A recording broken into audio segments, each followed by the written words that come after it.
guys, welcome back to the Kit Krysta Podcast, episode 19. I was so prepared today. So prepared. You are. I read it beforehand, before you came in. The prep. I read it. I read the papers. Like Batman, you are deep in prep. Batman. That's how you win. I haven't taken a shower for 36 hours. That's what everybody says about Batman. Is like he can beat anybody if he has time to prepare. Anyone? Think about it. Yeah. The strategizing? That's how he fought Superman. The strategizing. This is not a Batman podcast, though. No.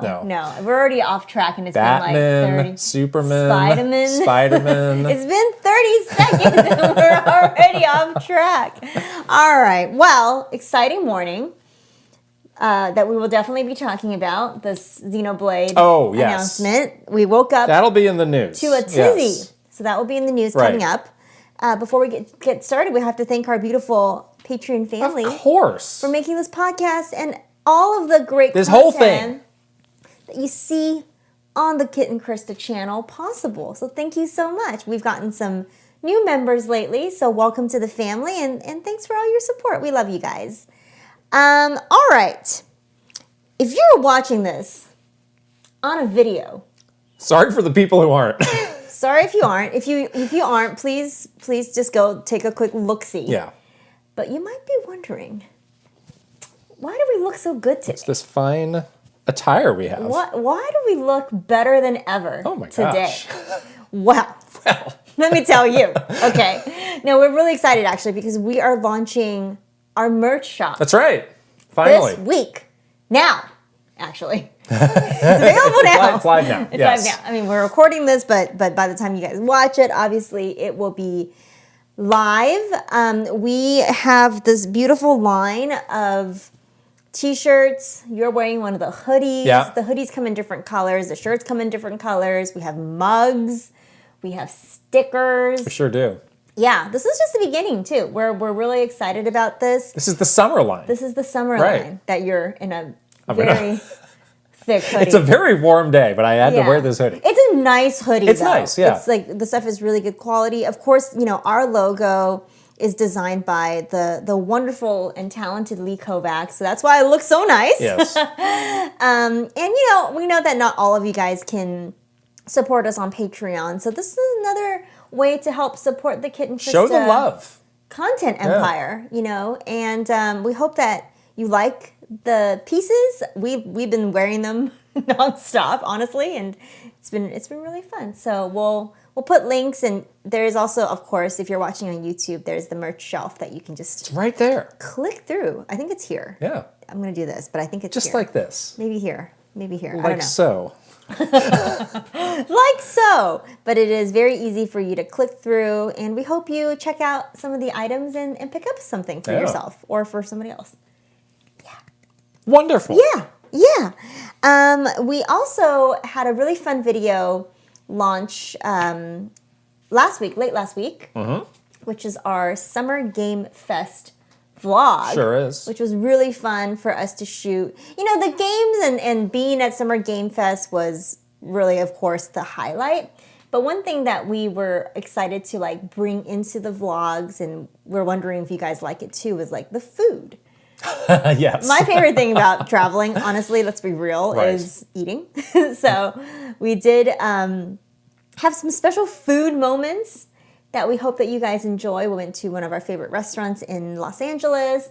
We also showed you all the really good food that was at Summer Game Fest, and they did such a good job with the food there. You have to give Jeff credit for that. Yeah, it was so amazing, and definitely had summer vibes with shaved ice. Yeah. And I did eat a donut that was about 5 pounds that you did not film, fortunately. You said, I'll just have a bite. Yeah, I was like, I'll just have a bite. And then you ate the whole thing. And then about a minute later, it was gone. Oh. Well, that's that. Oh, well, it's okay. You're on vacation or something. So that was really fun for us. Yeah. We hope you guys check out the video. People seem to be loving it. Yes, we loved it. We love sharing it with you guys. We love doing these vlogs, so hopefully you guys like watching them too. We also have some fun things this week. Of course. It is Teenage Mutant Ninja Turtles week. On the brain. It is Teenage Mutant Ninja Turtles Mania. Yes. Right now. It's Turtle Mania. Turtle Mania. Yeah. Turtle Power, Turtle Mania. That's right. Cowabunga. That's right. The Cowabunga week. We are going to be talking about, or doing a fun character bracket. We're deciding the top character in There we the go. whole Ninja Turtles world. Definitive top Yes. characters in our very scientific method that you guys know and love and hopefully agree with. Yeah. And then on the Kit and Krysta show later this week, we're going to be playing the game with some very unfortunate consequences. Well, so we're going to be playing together. We're going to see. We're going to play a couple levels. We'll see who gets the most knockouts in that level. We have 2 pizzas. Tell us about that. You ordered these. Tell us about the toppings on both pizzas. I ordered the pizzas. So the idea is the person that gets the most knockouts gets to eat the good pizza. Right. And we had this discussion with our Patreon friends recently. Like, what is the go-to pizza toppings? And thankfully, you and I had It's pretty close. We pretty much agreed on our good pizza toppings. So that's the good pizza. We got pepperoni, mushrooms, and onions. Good. Yum. Delicious and very quintessential Ninja Turtles. And then the person that does not get the KOs, unfortunately, has to eat the bad pizza. And it could be. I mean, to somebody, this could be a delicious pizza. To somebody, it could be good. You know, individually, the components would not bother me so much. But all together, combined into one pizza, is not the best. So what do we got? We got anchovies. Oh, you got anchovies. Oh, yeah. Oh, I missed that. Okay, good. Oh, green peppers. Uh-huh. Black olives. Yeah. And pineapple. The pineapple's the one that... But again, like, I like anchovies. I like olives. Yeah. I don't really love a pepper on a pizza, but it's not like separately. Where do you fall on Hawaiian pizza? I'm not a fan. It's a little too sweet for me. Well, yeah. Unfortunately, yeah. I don't really like pineapple. Because I think if you took the pineapple off, I could make that work. It's all ingredients that I would, except for the anchovy, because I do like anchovies. It's all ingredients that I would typically pick off a pizza. Oh, and you're a picker. Now they're combined into one pizza that one of us will have to eat. And also, like, I did smell that pizza last night when I ordered it, and it did not smell good to me. Oh. So we'll see. I'm going to be fine, but although I think I'm going to win. I think you're going to win I used to be a pizza picker when I was younger, but I got over it. Now my whole thing in life is I'll eat anything except mayonnaise. So I'll gladly eat this. I'll gladly eat it. Really? Yes. Can you just let me win then? No. Of course not. You're going to eat it. You're a much better beat 'em up. It's a beat 'em up, Howard. No, this game. You're much better. No. I did practice last night though because I was worried. You played more of this game than I have actually. We'll talk about this game in our games that we're playing segment, but I'm into it. Sounds like you went crazy on this game. I kind of went crazy on this game. We'll talk about it later. But yeah, I am hopeful that I can eat the good pizza. The good pizza looks really good. And I would like to have some. So. Well, either way, we're eating some pizza, so it's going to be wonderful. That's right. We'll have lunch and we'll eat pizza. Yeah. Speaking of vlogs and food and other things happening, we are actually going to be going to VidCon this week. Back on the road, yes. I was asking you earlier this week, like, how do you feel? You hadn't, like, right before Summer Game Fest, you're like, hadn't been on a plane for like over 2 years, and you were a little bit nervous. Obviously, that trip went absolutely fine, and you were okay. But, like, is it weird that you're basically, like, you hadn't traveled by airplane for so long, and all of a sudden, in 1 month, you have 2 trips where you have to fly? Well, I needed that first trip to work out the kinks, because I really didn't know what I was doing. I got stopped by the TSA. For the watch? I needed to reset, what's my mindset for traveling? Sure. And things. Things are a little different, You just got to settle in. Like, you know, traveling is not the same pre-pandemic as this is another short trip. We're just going to Orange County. Yeah, Orange County's fun though. So yeah, I think I'll be fine. Yeah. So so now it's like you're kind of like doubling down back into my routine, the groove of traveling. Exactly. And we're gonna be doing other things later this year, like going to PAX and all that stuff. So now you're good now. Yes. Good, yeah. Oh, good. I do think we should say people who may not know what VidCon is. What is VidCon? Yeah. It's a con for vids, but what is it? Vids, though, and the con, though. Well, like you're saying, it's in Orange County. It's actually in Anaheim. It's right next to Disneyland, which is We're not going to Disneyland. We're not going to I mean, I would love to go. Professional, working business trip. Yes. Learning. We used to go to VidCon when we were at Nintendo. Yeah. And basically, it's a big conference. Usually, it's sponsored by, a big, platform. This year, it's sponsored by TikTok, which is really cool. YouTube is obviously a big part of VidCon, but basically what they have is just a bunch of really cool speaking sessions and workshops where you just learn all sorts of cool stuff. Like they have different companies there. They have different brands there to help you, learn as much as you can about like how to make content. Yeah. And when we were at Nintendo, we used to go more as like the brand, right? Like the industry, whatever. So this is our first time going as creators. Yeah. And I'm really excited. I'm like super excited to see what the differences are. And like you have to kind of shift your mindset a little bit. But we've always learned a lot of cool things there. And like I feel like every year that we went, we've always taken away some sort of, tip or something like that to help make our channel better. We used to use it for Nintendo Minute all the time. So looking forward to how we can take those great learnings and make this content better too. If by chance you happen to be at VidCon and you see us, please say hello. Hi. We'll probably be wearing this stuff. I will not be wearing this hoodie in the heat of Southern California in the summer. I might wear that. Yeah, there you go. Right. But yes, we're very much looking forward to that. And we are going to be doing a fun vlog at VidCon. Well, let's not give that away. Oh. I mean, looking too far into the crystal ball here. Okay, all right. But we have a fun idea for something to film while we're there. We'll leave that tease right there then for you. That's what we call in the business a tease, you see. A tease. You gotta tease it. In the biz. That's short for business. Okay? Vid is short for video. Con is short for conference. And biz is short for business. Thank now you. that we're clear on that. Clear. We got the lingo. The lingo. Good. Yeah, exactly. Lingo short for language. Stop it. We wrote this like outline thing last week, and it said direct next week? ? We were right. Lol. There is a direct. Yeah. We'll save it for the news, though. We'll save it for the news. Save it for the news. We'll talk all about that. Wow, Nintendo, you really like to zag and thinking different. And we think you're gonna zig. Yeah. But speaking of VidCon, back to the vid and the cons. Our story time this week. It actually has nothing to do with VidCon. But it does take place in and around VidCon. Yes.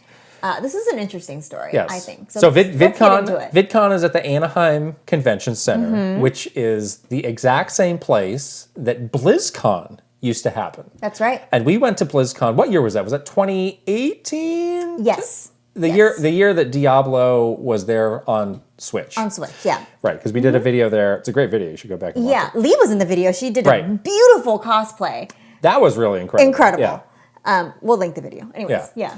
But we were there with our, usually we run a pretty tight ship, and it's like us and maybe one other person. We had kind of a bigger group with us this time from the group that's called the Content Lab. Yeah, they used to be like our production team that helped us with Nintendo Minute videos. They're like the AV team at Nintendo. They do most of the videos Amazing work, that you see on the Nintendo YouTube channel. Great people, great jobs.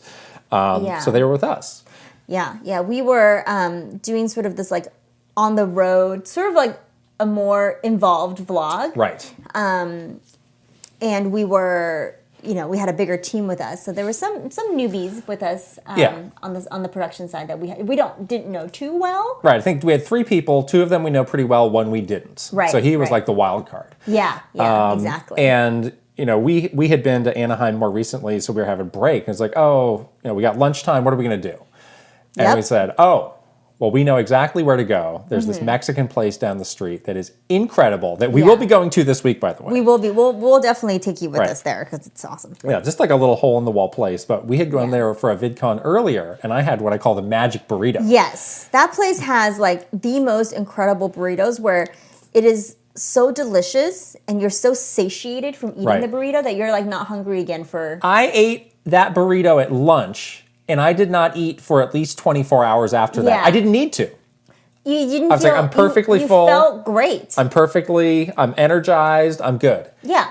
It's usually like our, the last day, because we'll eat lunch and then get on the plane. Right. It's like the world of J.R.R. Tolkien. The elves made the lembas bread, where if you just ate a little crumb, you would be like nourished. You'd be... Yes, exactly. So this is the magic burrito. Exactly that. It's a breakfast burrito for those who want to know. It seems very simple. But it's something it's about got eggs, potato, bacon, some salsa, and some guacamole. But the way they do it, the way they concoct it, I don't know what they're doing back incredible. there, but they have other delicious things on the menu that we usually so it's just across the board good. But anyway, we get in there, we get settled. Like a very small little place in a strip mall. Right. you sort of go in, you order your food at the counter, and then you sit down at these, like, there's not very many tables in there. I would say maybe like 4. Yeah. Right. So we order, we sit down, we're waiting.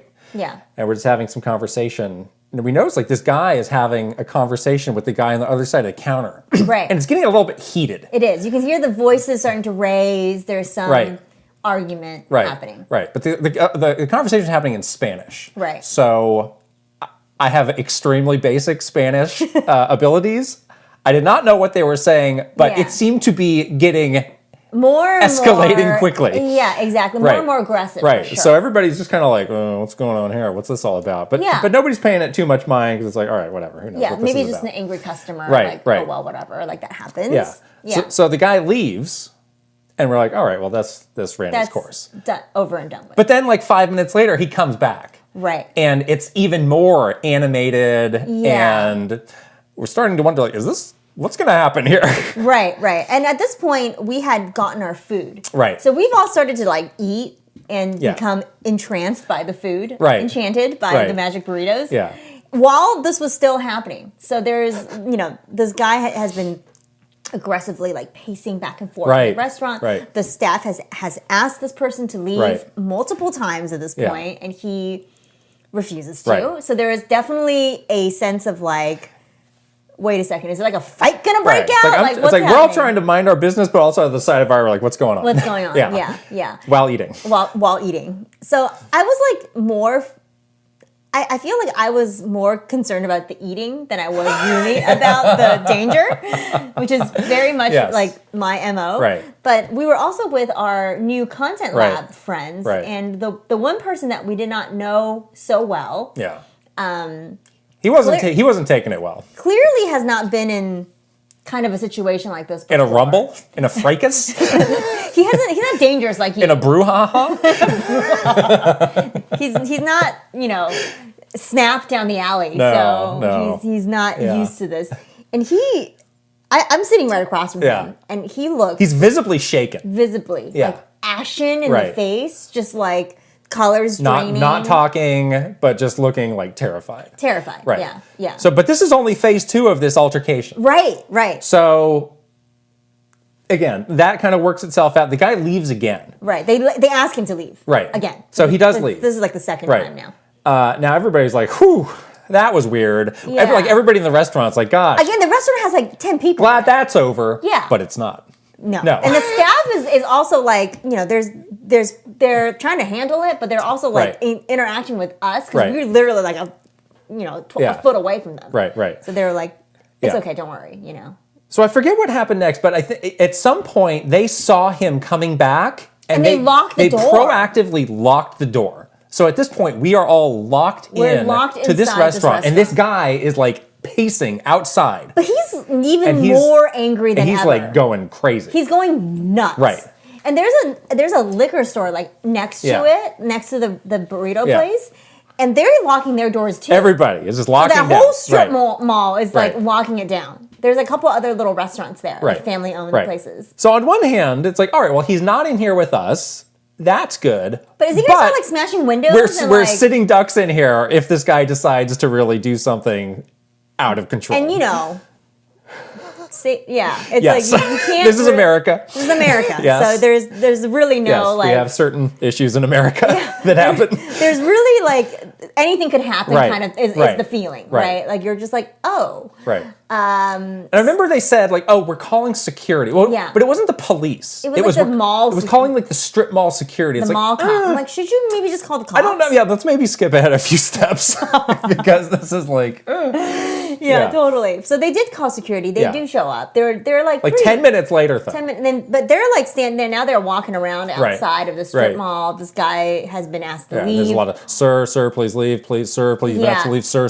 And this guy is just like fighting, like flinging them off of him. They're trying to like sort of like gently steer him away, and he's like freaking out basically. Right. And at this point, our poor content lab person. He was shaking. His hands were He's holding this burrito and shaking. And his hands were shaking. I had already finished my food. You were done. You seemed completely fine. I was fine. I don't care. Yeah, what was you on a 1 to 10 concern level? How high did you get on this? Maybe a 4. I think I was maybe a 5. Yeah, 2. I was too entranced by the food. Right. Honestly, like, to actually care. Right. Now, again, if this guy had come back and he had like a half dozen people with him, then maybe that would be a different story. It's like, oh, this is, again, the escalation has continued. Yeah. But eventually he left.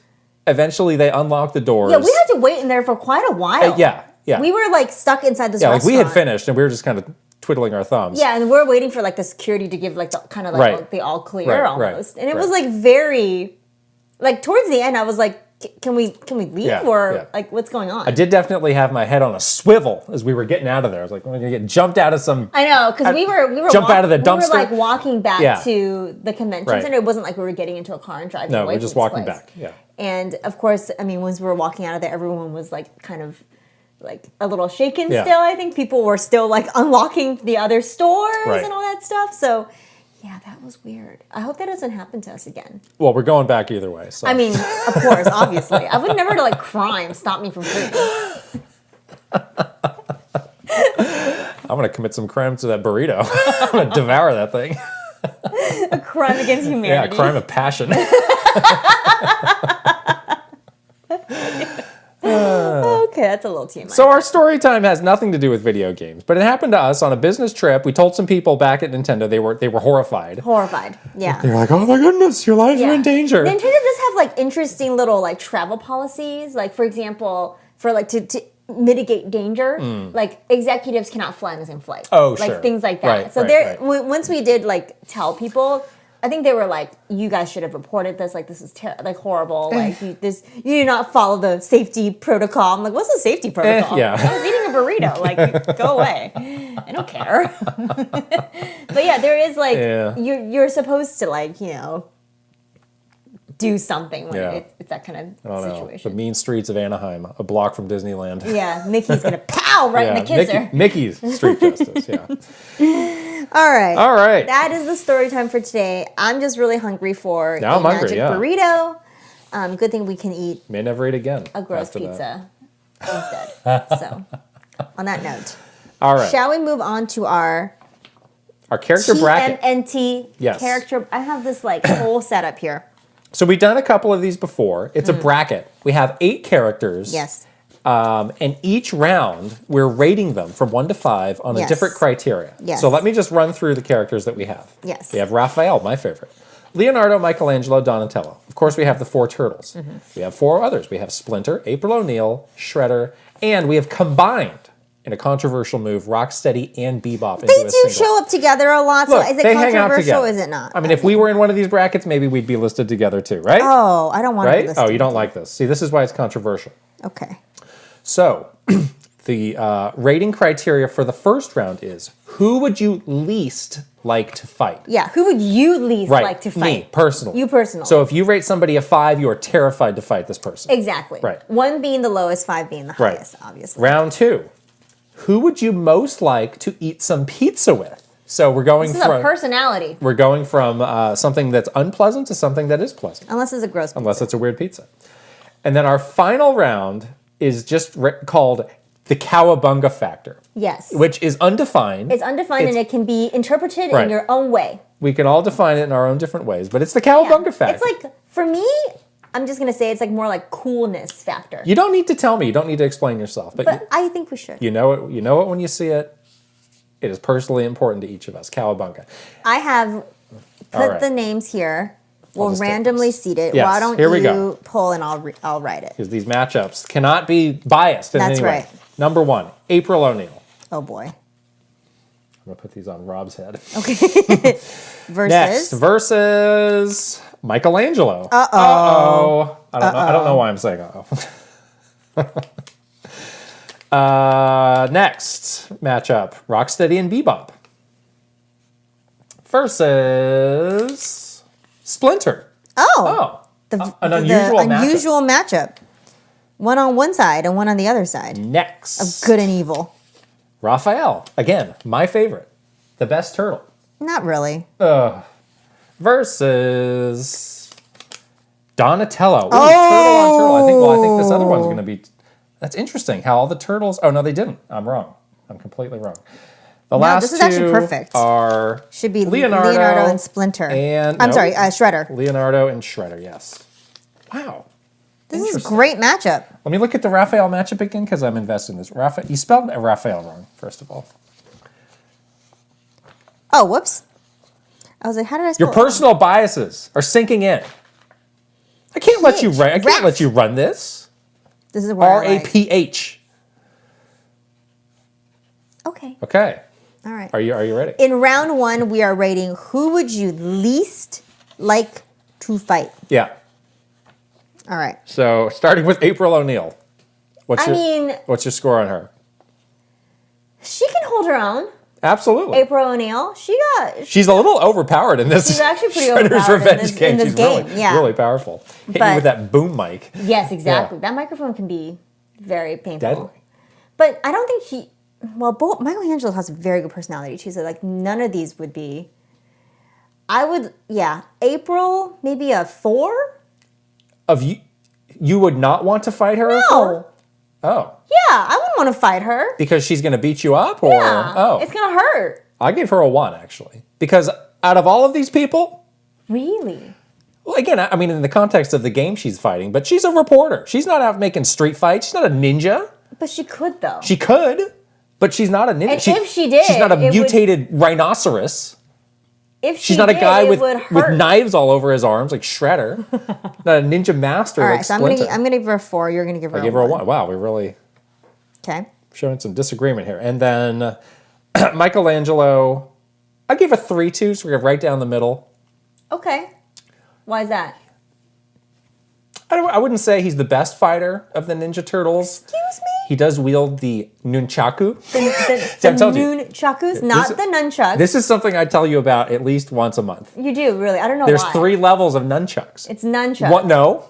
It's numchuck. One is numchuck, which is you're completely wrong. You don't know what you're talking about. Stop talking about nunchaku if you call it numchucks, okay?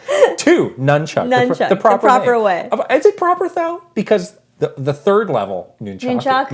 It's very high powered. Yeah, that's got some real. I studied the blade energy while you were out at the party. I trained with the nunchaku. The top of the mountain in silence. I'll be honest. I did look up some YouTube videos for nunchuck master exhibition and Sai master exhibition. And could you do it? No, I don't want to learn these. The nunchuck. Did you hurt yourself? I have tried the nunchuck before. It's going to hit yourself in the face. High risk of hurting yourself. Yeah, that thing is very dangerous. Once you get that thing swinging around, it's hard to stop. It's like momentum. It's really hard. The scythe is okay because. Well, I mean, that's just like a knife. I mean, you could poke yourself. But you're not like swinging it around crazy. Oh, sure, these people were. These people were going crazy. Okay, I'm giving Michelangelo a 4. Okay. Another 4. And you're giving me add them up. We got 5 for April. And a 7 for Michelangelo. Okay, so he moves on. Good. Mikey. Okay, I'll just write Mikey. Mikey. Round 2. No, round 1. Or next matchup in round 1, yes. Rocksteady and Bebop versus Splinter. Okay. All right, well, the 2 of them together is quite formidable. I'm going to give them a 5. I gave them a 5 too. That's pretty scary. Because you're right, it's a 2-on-1 matchup. Yeah, I don't want to be sat on by a rhinoceros. It's a giant mutated rhinoceros and warthog. I wouldn't want to deal with that. It's scary. Maybe we miscalculated putting them together. Well. But again, this is very scientific, so I can't argue with the method. The methodology. The methodology has been set. Please read our preprint. It's been peer reviewed by the FDA. Our white paper? By the FDA. Yeah. Why the FDA? Don't ask. The FDA? These are government protocols, okay? The Food and Drug Administration has reviewed our preprint. Peer review. Of course, yes. Of course. It's very, very much. So that's versus Splinter. Splinter is a ninja master. The sensei. He is a sensei. What is your number? He could turn up. But what's your number? Splinter. 4. Oh. I gave Splinter a 2 because I think he would want to de-escalate. See, he sees violence as a last resort. Okay, that's an interesting. So, like concept. The guy on the other counter with the burrito, he would try and talk him down. But I feel like he would if you pushed him. If you had to, if you pushed him to fight, this is what the question is about. Listen, it's not about what he would do in a fight. It's whether or not once you got into a fight, if you want to fight him. Listen, I don't want to. I rewatched the first Ninja Turtles movie where he throws Shredder into a garbage truck, which promptly crushes him. Exactly. He's going to do that to you. Look, Your head's going to get crushed in a garbage truck. How is this movie rated PG? That was my big takeaway from this movie. We're tougher as kids back then. We really put up with a lot more.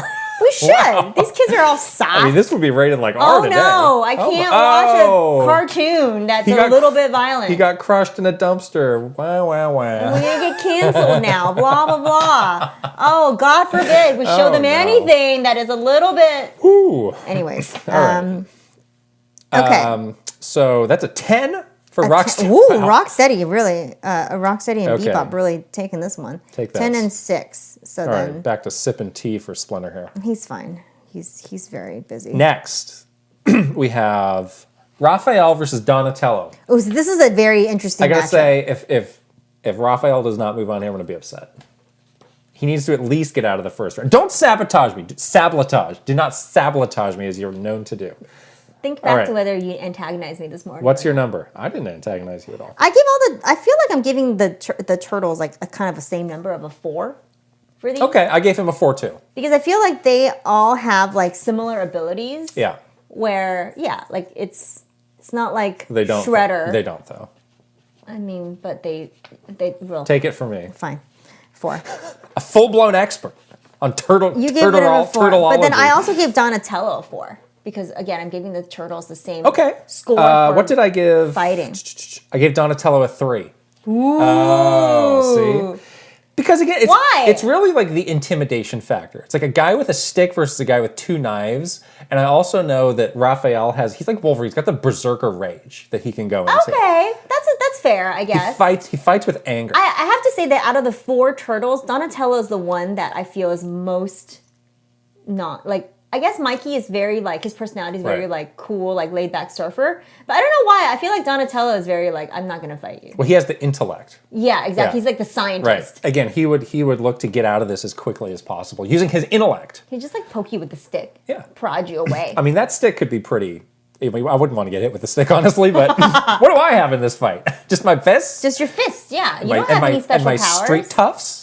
Yeah. My street smarts. You're like the Nintendo ninjas. You have a keyboard but no monitor. I mean, I'd win, but it wouldn't be easy. Okay, so 8 and 7. Narrowly moves on. Thank goodness. Raphael. Thank goodness.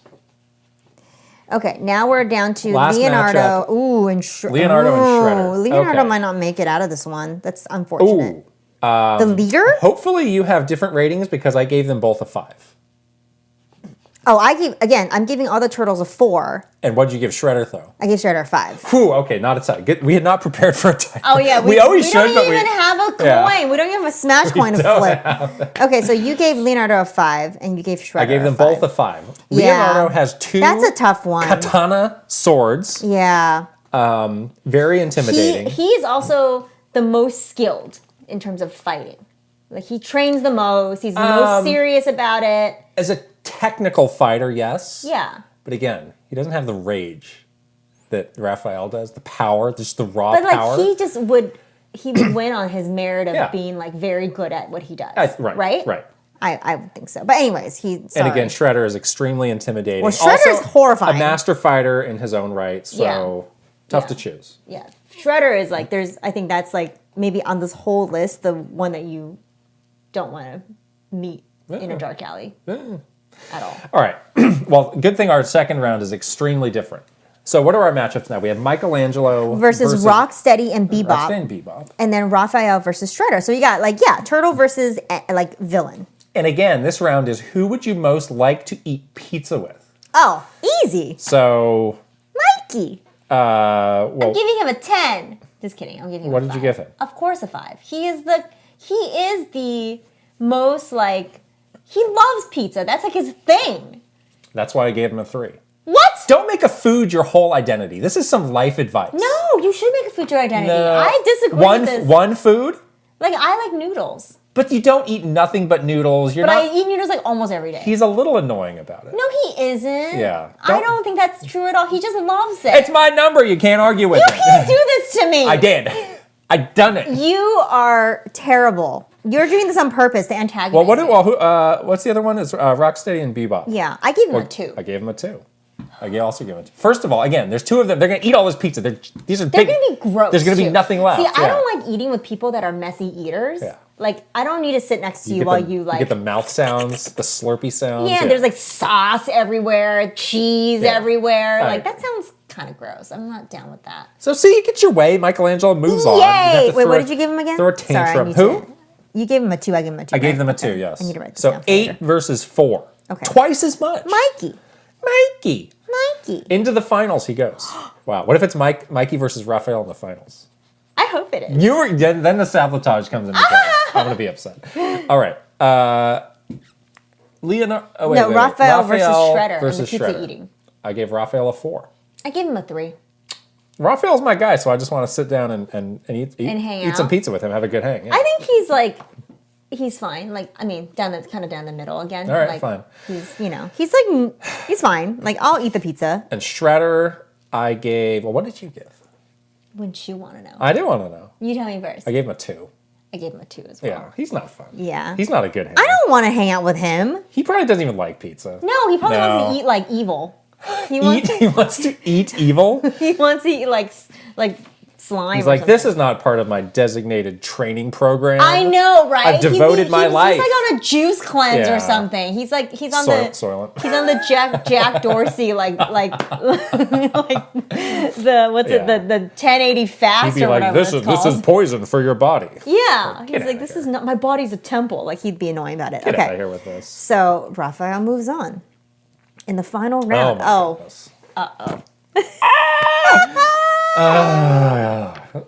You've been waiting to sabotage. I can't believe this is happening. First of all, I can't believe it. I know how this is gonna go.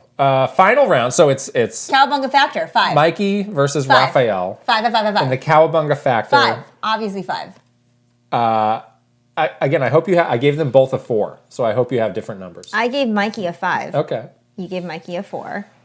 I gave Raphael a 4. Whoo. And you gave so Raphael by 1. 4. All Mikey right, is our winner. I won't be too upset about that. Wow. Michelangelo wins. Yay! Of course he does. In our video. He's clearly the best. In our video, you're going to be playing as Michelangelo. I'm going to be playing as Raphael. Well, maybe I'll win there, and you're going to be eating the dirty pizza. This is where the sabotage goes awry. Well, that was fun. The winner is the correct turtle. I just got a phone call from the FDA. The methodology was all wrong. We have to do it again. We have to redo it. Michelangelo is not the winners, unfortunately. The head of the FDA, who's my guy. The results. Yeah, the results are in. The voting results have been tampered with. Prognosis negative from the FDA. Okay. Okay, well, let us know if you agree. Who is your favorite character or turtle? Let us know in the comments. It's a lot of Turtles characters. Maybe there's one that we forgot. Well, there's a lot of classic enemies that we didn't put in here because there's too many. Yeah. So we kind of... Baxter Stockman just missed the cut. Baxter, yeah. Rat King, not Rat a big King. fan. No. Krang. Krang's just a robot. Krang's good. Yeah. Krang's a little guy in his stomach, in the robot's stomach. That's true. The little brain Krang. thing. Yeah. Yeah. I don't like him. He's gross. Well, good transition to what we're playing, because what we're playing is Ninja Turtles. Shredder's Revenge. I am at the last level. This game's longer than I thought. I'm doing so good. You spoiled me. I did. But I didn't care. I'm sorry. I didn't know that you were. I thought you were going to be way ahead of me when I talked to you this weekend. No, you were not. Well, I've been going back and playing levels with different characters because I wanted to see what they're all about. Yeah, that's good. I've been testing out some different characters too. Yeah. But I still like Michelangelo the best. I like how you can do, once you play with them a lot, you do kind of level them up. Yeah. That's a nice incentive, and it's fun to go back with the other characters and level them up too. Yeah, yeah. So I will.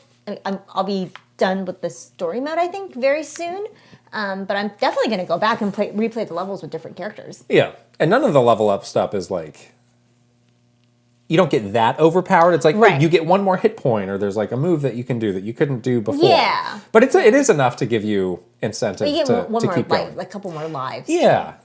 Right. Are you playing the game on normal mode? Mm-hmm. Me too. Yeah, just normal. Yeah, and there is a hard mode. I haven't tried that yet. Yeah, I don't need that. I don't know how different that might feel like, but yeah, I think they've really captured it so well. Yeah. It just feels like an old arcade game, a game from that era.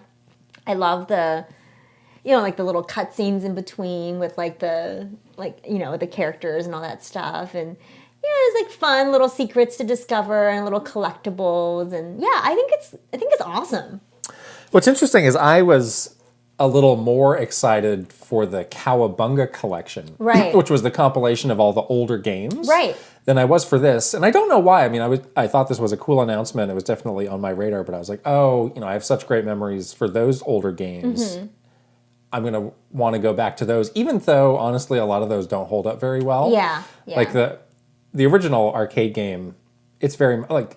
You can compare Konami, this is a Konami arcade game versus Capcom arcade games, and I think the Capcom ones are definitely better. They're better, and the Konami ones are definitely like more button mashy, more like quarter munching, where it's like no matter what, you're gonna have some cheap deaths that you can't do anything about. Right, exactly. Like it's fun, I sometimes I go to those like little arcade bars that they have these days, and it's like now that I'm an adult, I don't care. I'm just gonna put $40 in and play this game. But as a kid, it's like it sucked, like you can't do it. Right.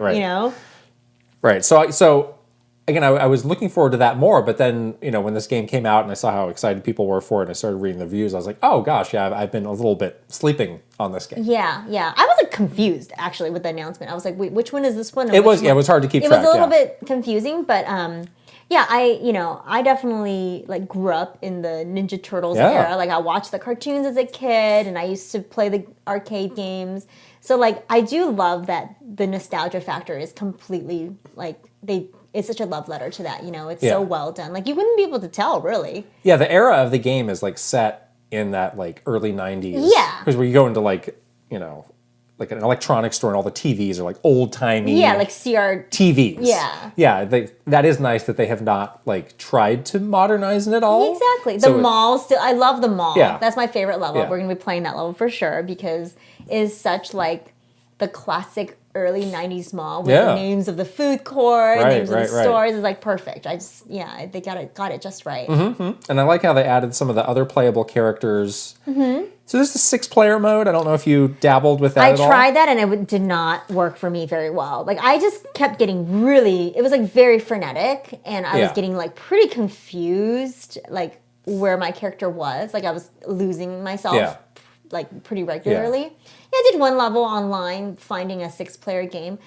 There was some I got some crashes and stuff like that. The game has some issues with the online play. Yeah. Yeah, it seems for me if you were not joining a game from character select, the game would just crash. Exactly. Like not even just like a disconnector, like the whole game would just like Yep. kick you back to the crashed menu. like a couple of times. Yeah, so hopefully they fix that.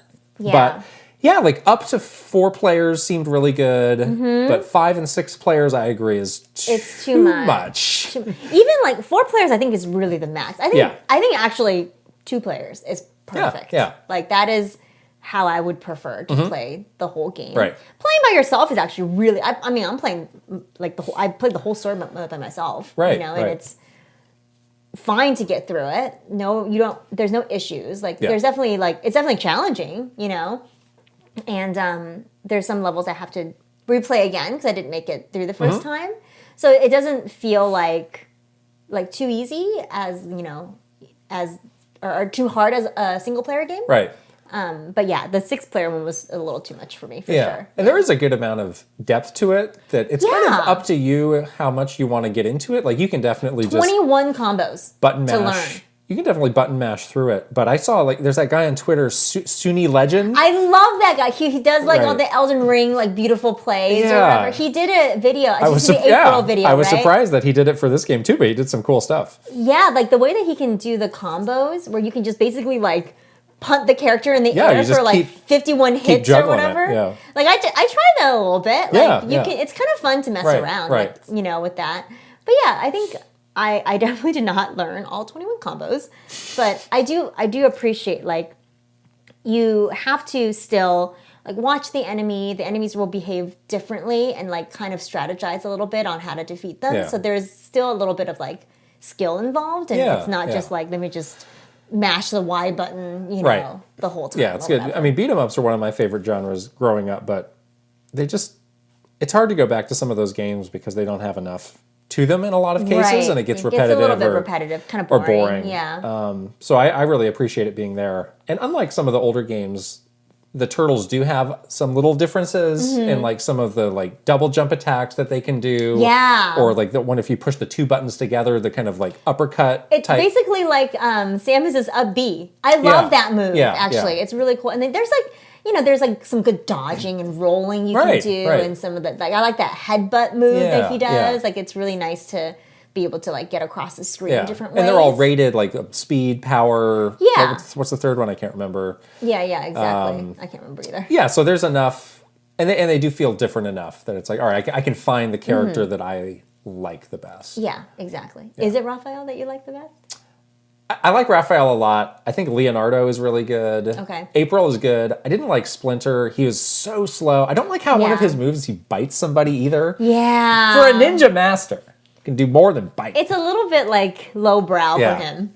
I have not unlocked Casey Jones yet, though. Who maybe that's like once you beat the game. I haven't beaten it yet. Yeah, I haven't either. So, but I definitely want to get him and try him. So. Yeah, I've tried April, Leonardo, and Michelangelo the most. Yeah, and all 3 of them I think really hold up really well, and they're different enough where it feels like I can definitely go through the game again as a different character and it'd be worth it. Like I wouldn't be like bored or anything like that. Right. So, they've done a good job of weaving in all the different like characters from the cartoon. Some of which I really had to. I was like, who was that? Who's that again? Oh, that was from a really late season that I was kind of half paying attention to. Yeah, exactly. Yeah. A lot of the enemies I'm like a little fuzzy on for sure. I'm like the Foot Clan.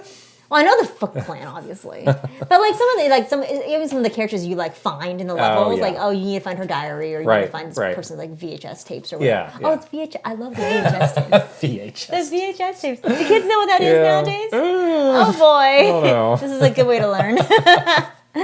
Yeah, no, it's great. I love it. I'm close to beating the game. I'm definitely going to keep replaying it though. Yeah, it's great. It's so fun. And it also fits very well into what we talked about last week of just like fun games for the summer. It feels like such a summer game. Yeah. Like all the things that you like, the Coney Island level. Yeah, it's like you're on summer vacation from school and you're just going to be like hanging out with your friends and playing this game, eating pizza and stuff. It's so nice. I love it. It's great.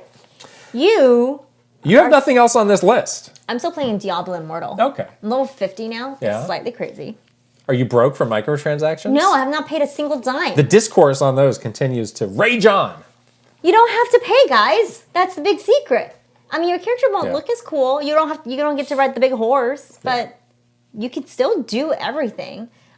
It's kind of like my whole thing with Pokemon Unite. I'll just go in every day and like collect my like little daily rewards and play.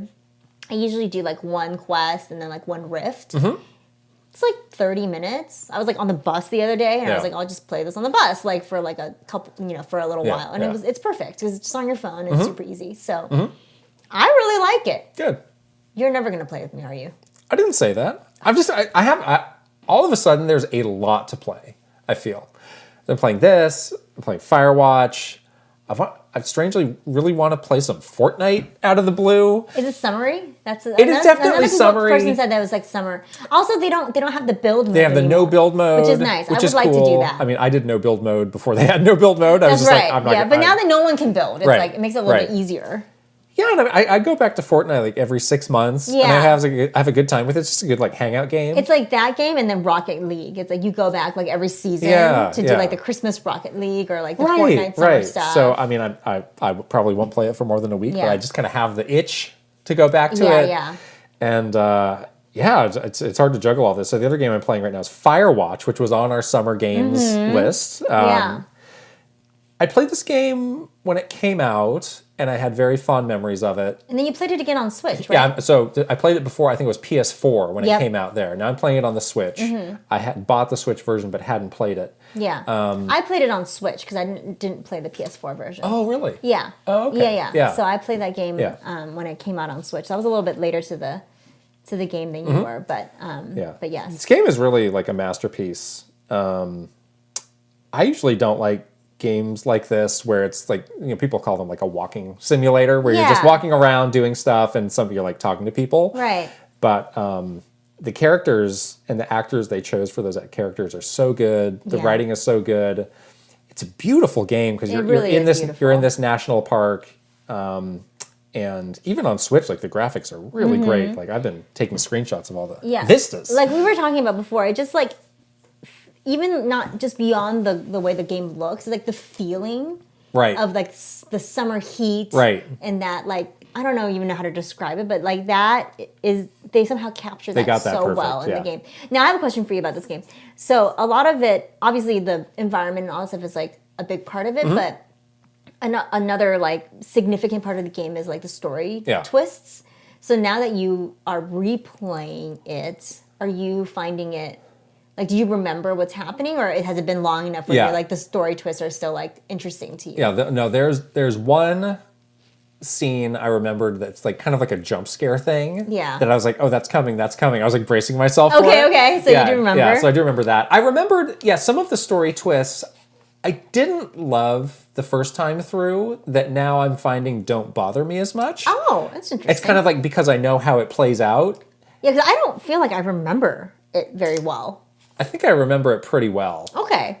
And again, I didn't love it at the time, but now it's like, I know how this is going to resolve itself, and I remember the resolution being satisfactory. So it's almost like rewatching a movie. Yes. Where you like the ending. Right, because I thought the direction it was going felt a little ridiculous, but again, there's a satisfying resolution to why it happens. I do remember.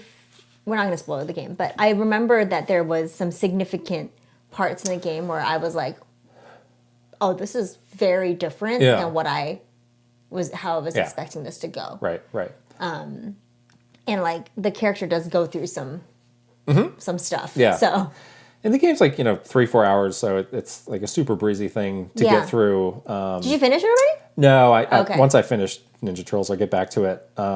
And this developer got acquired by Valve. Yeah. They announced another game that they showed off at a Game Awards a few years ago. Yeah. And I think they put that on. They think they were working on the VR Half-Life Alyx game. Yeah. It was the one that was like set in Egypt. I was gonna say it was like some sort of like Mesopotamia, like ancient. Yeah. So hopefully that game sees the light of day. Like that would be a real bummer if they're just like, well, we're just helping on whatever Valve's working on Dota or like I don't know. Like they really seem to have something special. Unique creative perspective. Yeah. That's my like fear when these little studios get acquired. It's like I don't want them to lose their personality. Yeah. Yeah. So I hope they're still I mean I remember we both were like, oh, that's so cool. Like we like the studios. Yeah, so. I'm glad to wait however long it takes. I just hope it doesn't get still scuttled so they're like, well, you have to work on other things. Yeah. Oh my gosh. We can talk to Eric about this. Tell us what's going on. I forgot about that. Make it happen. Yeah.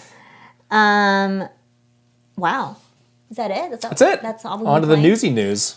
Yes. Let's talk about the newsy news. I had to make a last-second amendment to our news list here. Let's talk about this. This is interesting. So this morning we got the Nintendo Direct. We've been waiting for Nintendo Direct announcement. Oh wait. But it is obviously, you guys know, it's the Xenoblade Chronicles 3 Direct. Yeah. And it's going to be, I think they said about 20 minutes of... Yeah. Roughly. Using... Always roughly. Roughly 20 minutes. Roughly 20 minutes of footage. Yeah. And it's going to be on June 22nd. So by the time you're listening to this, it's probably already happened. It's happened. So we're not going to get into a big like prediction of what the content of this is. But I think we want to talk about like, where this leaves the whole... General direct landscape for the rest of the summer. What is Nintendo up to? Yeah, really? why did they do this? Yeah, exactly. Well, it is interesting. I think, we were talking about June starting to feel a little bit Wild West-ish with people, with all these different publishers, all the different showcases happening, no more ESA to kind of do traffic control. So I could see Nintendo having some discussions around like wanting to sort of remove themselves from this altogether. Right. I think this comes with, it's good and bad. It comes with some things that you miss out on and also, if your goal is to kind of do something that is just standalone for Nintendo, like that's good. But yeah, I think a lot of people were, myself included, were like a little bit disappointed and just like kind of sad that it's like you don't want to. You were sad? Well, a little bit like. Oh no! Definitely a little disappointed that they don't want to play nice with the group. Oh no! It's like you're at a birthday party. But we know that's what they do. You're such a loners. What the hell? Nintendo knows what you want and they don't care. That's a fact. I know. But it's like, it's one of those things where, like, I am still a big proponent of, like, let's come together as the gaming industry. Right. Like, we're a small industry. Right. Like, we want to feel like if we want to be, significant, like, let's pool the resources and make a big splash for everybody. Like, that's just, like, play nice at the birthday party. Like, go play with your friends. Yeah. Like, don't be the loner in the corner. Right. But they don't want to be the loner in the corner. Mm-hmm. So, but that said, I get it. They want to have their own, like, moment to do things without having people to compare them against other things. And Nintendo's, we were talking about this before too, like, they're huge on, like, the whole expectation management. They want to surprise people. They don't want things like circumstances to make people feel disappointed. Mm-hmm. And I think this is their solution. Yeah. Is, to really do something different. Yeah. Yeah. I mean, I think there's a recognition that some parts of Directs had been getting a little formulaic. Sure. And part of that was the timing, where you'd get the E3 Direct, you get the September Direct, you'd get the kind of like February Direct. Yeah. And like we were talking about this, like there were people online who would like very accurately predict the date based on like, well, I've analyzed the last, 5 years and here's when it's going to happen. And I didn't like that when I was there. And I'm sure that was continuing to grind their gears. So here they're saying like, well, here really is our chance to reset the expectations. Mm-hmm. So, we could just, do what we've been doing and fall into this big pack, or we could really rethink our approach to this. And I also, whenever they announce these, it's always like focused on games coming this year. Right. Well, I mean, what if the lineup for this year is already set? Like maybe there's not some other big, thing to slot in there. So maybe they'll just do these title directs for these big games. Sure. Maybe, Xenoblade 1 week, Splatoon 1 week, maybe Bayonetta gets one. Yeah. And that gets slotted in. And then it's like, you know what? And then we'll have the big one in September and we will talk about the stuff that's next year. Right. Right. And maybe that's how they're going to do it. That's interesting. That would be a good way to. That's an interesting way. And they did do this the year of the pandemic. But that was driven by the pandemic. That was driven by the pandemic, but they do have a precedent of doing these sort of smaller drip feed title directs. Right. So they know how to do it. Is what I'm saying. Yeah, that's actually harder on the team those ended up than it is doing a actual direct. Like that was kind of a nightmare. Those were mostly positively received with a few exceptions. There was definitely a few exceptions. Like there was I think they did like a third-party direct that just didn't carry it. There was like the horrible Treehouse Live. There was the Treehouse Live with Bakugan. With the surprise announcement at the end. Bakugan! And then everyone was like, excuse us? That was hilarious. That was a real, we had a real like... anyways. What happened to Treehouse Live, by the way? Where's Treehouse Live? Well, they're not doing a direct. Where's Bakugan? Where's the Xenoblade Treehouse Live? Where's the Hanafuda cards? Where is all of it? Tell us. No, we're just antagonizing them. That's not nice. Yeah, exactly. So, like, I remember, the pandemic was hard for many reasons, but... And it was the catalyst for doing these, like, smaller title directs. And it was tough on the team. It really was, like... You're on this treadmill. So, that's where there are still people saying, the 29th is still going to be the big one. Yeah. Two directs in 2 weeks. That's tough. There have been times where things like that have happened, but it does feel less likely. It does, yeah. And again, they want people to watch these directs. That's very close to this 4th of July holiday. They want media to be available to cover it. People might be like, I'm on vacation. Exactly. That week is kind of like... I'm going to be on vacation that week.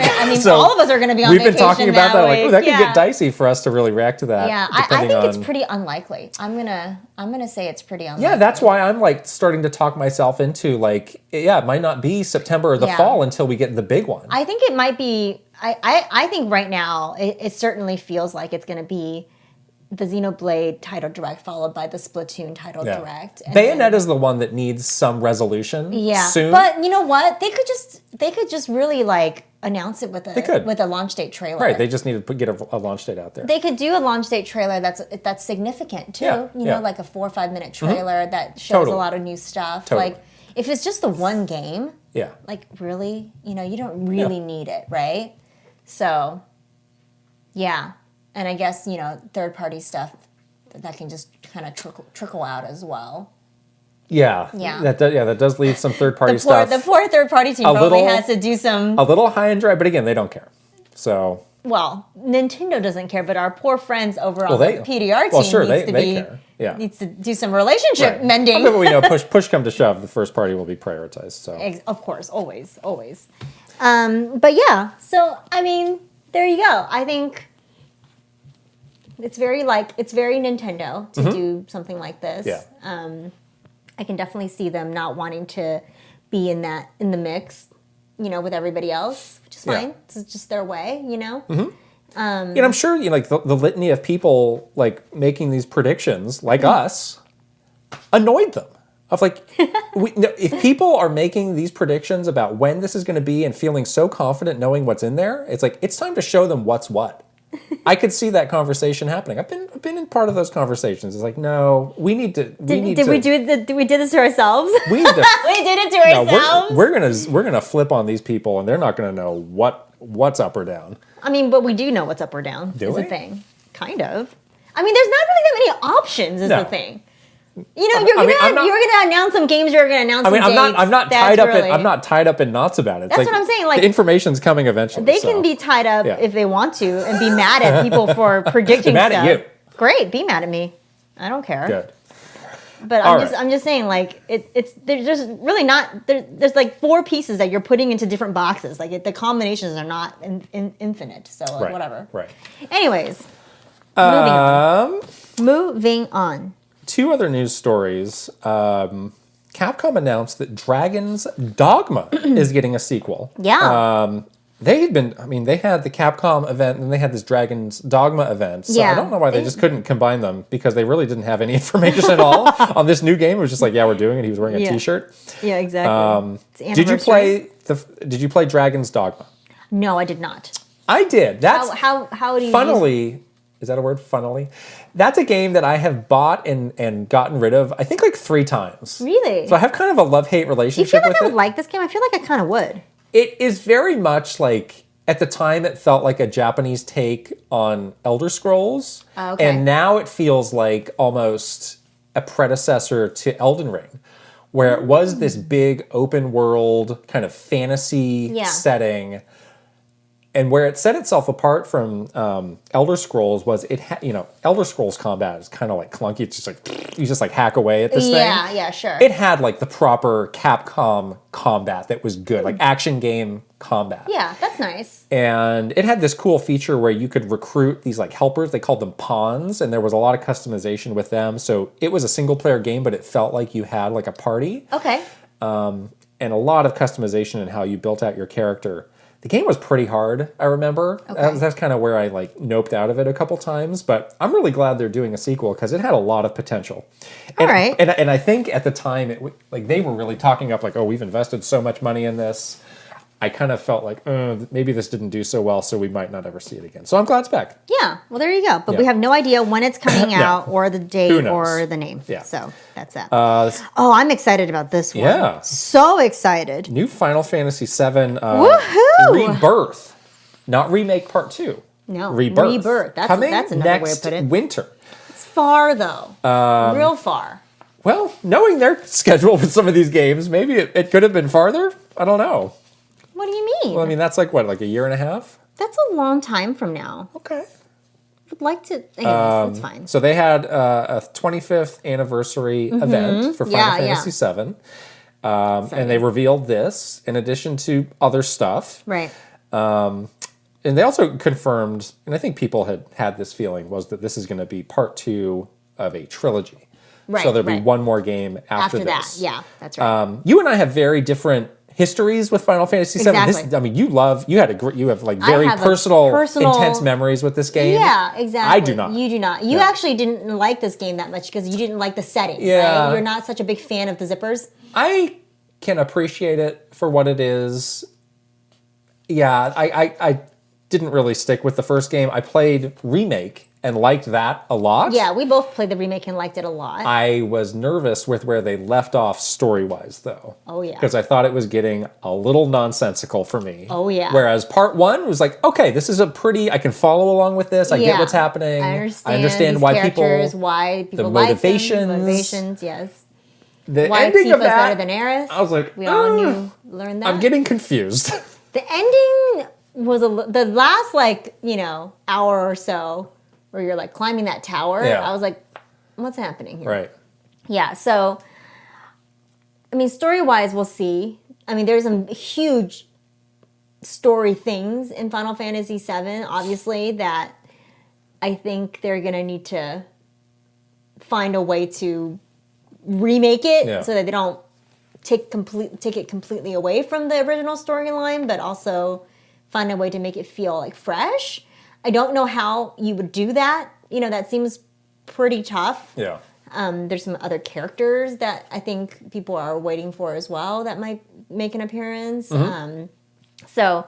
And again, if this is part 2 of a trilogy, then you might not even get any of those resolutions in this next game. Yeah, yeah. So that's another thing too. But anyways, it's still exciting. Yeah, it does also seem like, they're being very open to reinterpreting that story. Exactly. Which is good, that it's not just like a beat-by-beat remake. Yeah, yeah.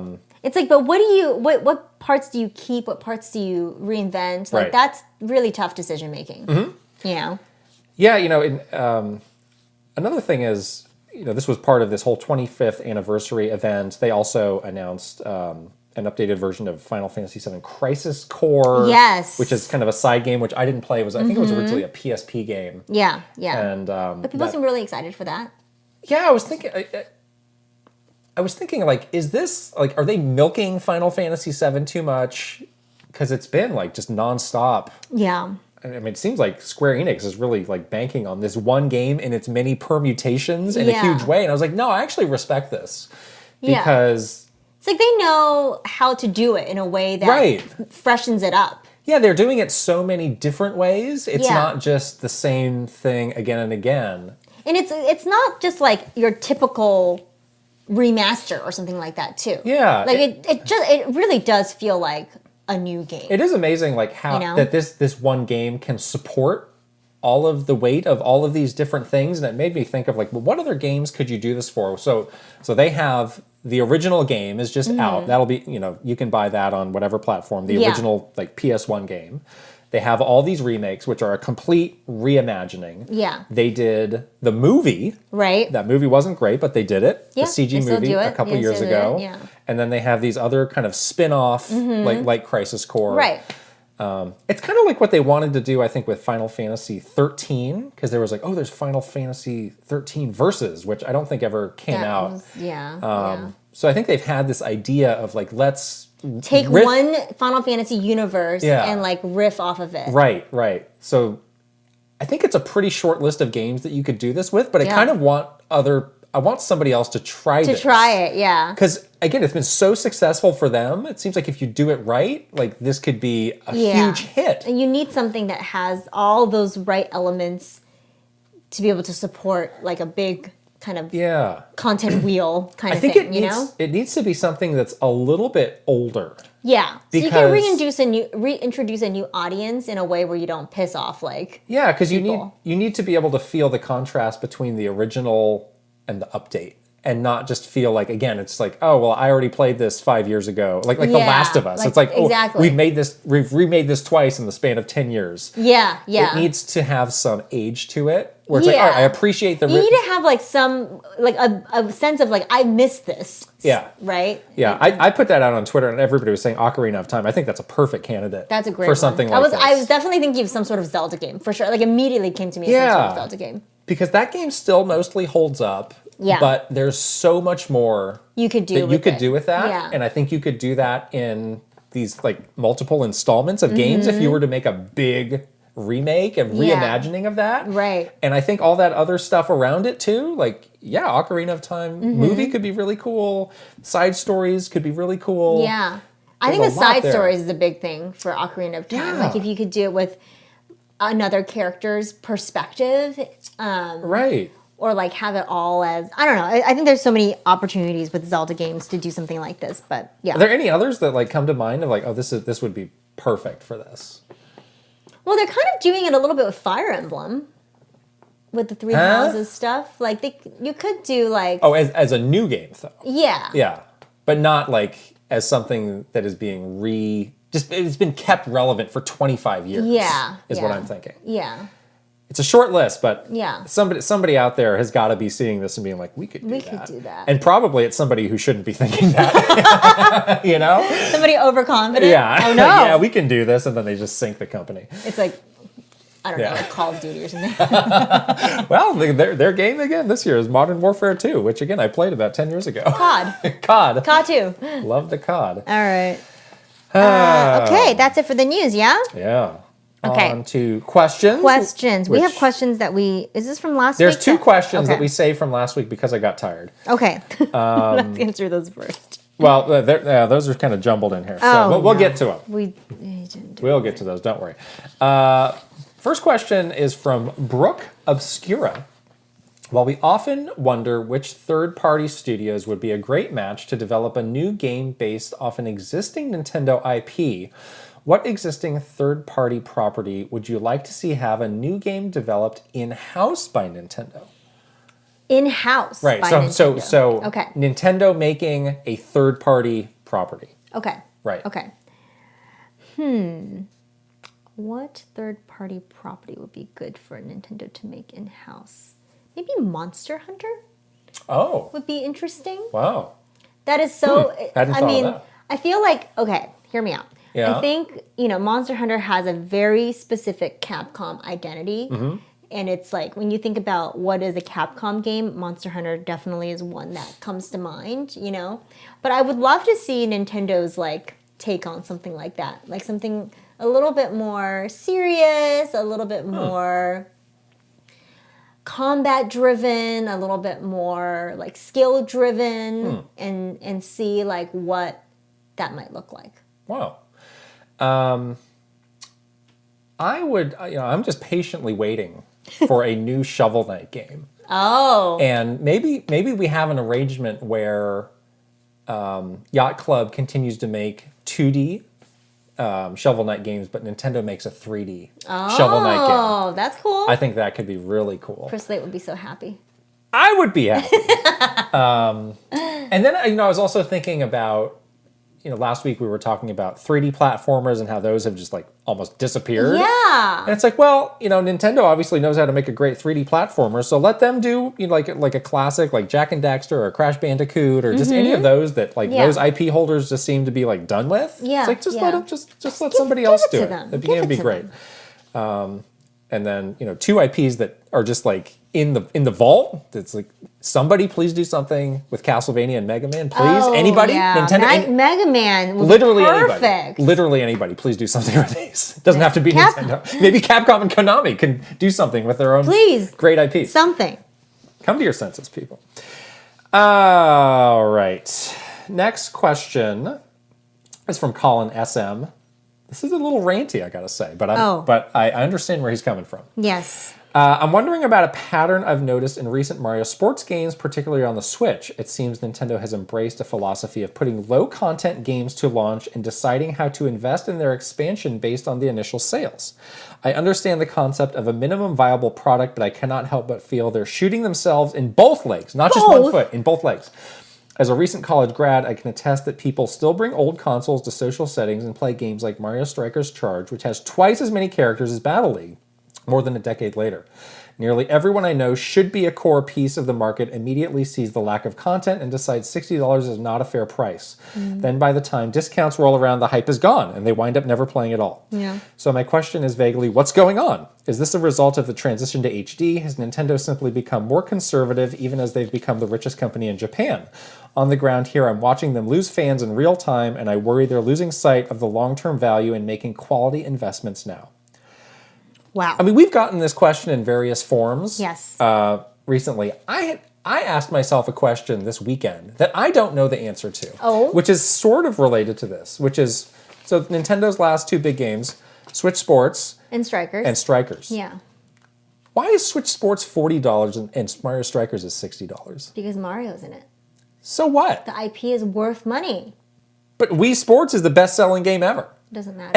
And almost every other game they sell is $60. You can't lowball your title character. Well, then why isn't Switch Sports $60? I guess is my question. I mean, I don't know. I feel like yeah, I was like, I can't answer this question. It makes no sense. The only thing I can think of is because of the IP. It's two sports games. They both said like we're going to be adding to these. And it's like, development costs are higher from one versus the other. I don't know. The way games are priced, strange, makes almost no sense to me. So yeah. I don't know if that's here or there to this. But I kind of agree with what Colin is saying here about the $60 value not being there. Yeah. The $40 value for Switch Sports is not as much of a big pill to swallow. Thinking about some of the updates that they've already announced for it, it's like, okay, fine, whatever. Yes, but I think we've both experienced what he says, where we've experienced the limited content that's there, and we kind of moved on. Yeah. And it's like, yeah, I'll check out golf when it comes out, but is it gonna reignite my fever for Switch Sports? Yeah. I don't know if the answer is yes to that. So this strategy is iffy, I think. Yeah, I think so too. And I think it's definitely that whole like, what is it, games as service model that is very much popularized by some of the more like modern games, like games that with seasonal updates like Fortnite and whatnot, that Nintendo is trying to latch onto.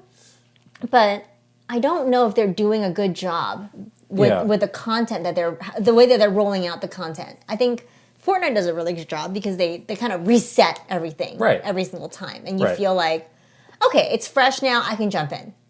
But I don't know, I think I kind of agree with him. He's like, it's like once you announce the new characters and you announce like the new stuff coming out, like people have kind of moved on from this. It's not really popular anymore. Yeah, it's hard to nail the timing where it feels like you're building upon excitement people already have versus starting from scratch. Again. Exactly. And starting from scratch is a very expensive thing to do, actually. And if it's just like one character being added to Mario Strikers, it's like, it's not going to cut it. No. And, what is going to cut it, though? When Nintendo started to dabble with DLC, we did spend a lot of time helping to educate the developers of like, don't fall into these pitfalls. Right. And one of the things that we talked to them about was like, there's a lot of games that just have the DLC on the disc that's like set aside for later. Yeah. And people, they were not going to like that. I mean, this was like 2011 or something. Yeah. Like, and we were educating. Like, people get so mad at this. Like, do not do this. Yeah. Help people understand that this is a truly distinct piece of content that you are making after you finish the main game. Right, and you need time to complete after you've completed the and don't make it just feel like you have withheld the content. And I think they have lost track of that mindset. The whole withholding content, though, is like a thing that seems to extend past the games too. Like they have these things done. Let's be real. Yeah. They just are like sitting on it for some reason, for some arbitrary reason that they've talked themselves into, and it's maybe not the best strategy. Yeah. So I mean, I wonder. I haven't heard of people who are like still way into Switch Sports. I think a lot of people experience what we did. Yeah. I think a lot of people are kind of grappling with that with Strikers. Like maybe they learn a lesson the hard way with this. I don't know. We'll see. Yeah. I have not gone back to Strikers. Let me just tell you. Since the first weekend. I've been distracted by some other things. I do want to still go back. I do too, but my motivation to, like, I'm not thinking to myself like, oh, I can't wait to jump into Strikers tonight. Right. I do feel that as well. And even like the thing is like, oh, you need to wait a week before you can do these league games. It's like, why do I have to wait a week? Yeah. And it's like, I get they want people to make the leagues, but it's like, that's a long time. It's a really long time. Just let people play the game. Captain Alex has the next question. Okay, on the last episode, you guys talked about how ridiculous it was that Nintendo is so harsh on their restrictions when it comes to events and conventions about recording or taking pictures of gameplay. It seems like at Summer Game Fest, the same, if not more, restrictions were in place for Sonic Frontiers, and Sega seems to be getting a lot of flack for it right now. Since Kit's a Sonic fan now, lol, and played the demo, what's your opinion on the game, and do you feel like Sega's restrictions were as ridiculous as the way you talked about Nintendo's being in the previous episode? Let's be clear. You did not play the demo. I wasn't asked to play You were not invited, and you were not allowed. You stood in front of the game and took a picture. And apparently I didn't even notice those bouncers that were there until I saw our video. Yeah. The bouncers were very serious. But then it was like a double-edged, what is it? Double-edged sword? No, that's not the right phrasing. Yeah, that's a word. Where they seem to care, but also not at the same time. Yeah. So I wasn't sure what was going on. It was kind of it was weird because every other game there either had no embargo or a very light embargo. Right. And again, I don't know what their embargo was because I wasn't allowed to play the game. Right. But it seemed like they had quite a bit more, and they had these people who were kind of shushing you away if you tried to take a picture of it. Right. But then you took a picture in front of it and they retweeted it. Right. So maybe that speaks to the state of the House of Sonic. But, if we were going to, at Nintendo, if we were to go to an event like this, we would have extensive questions of are we going to be out in the open?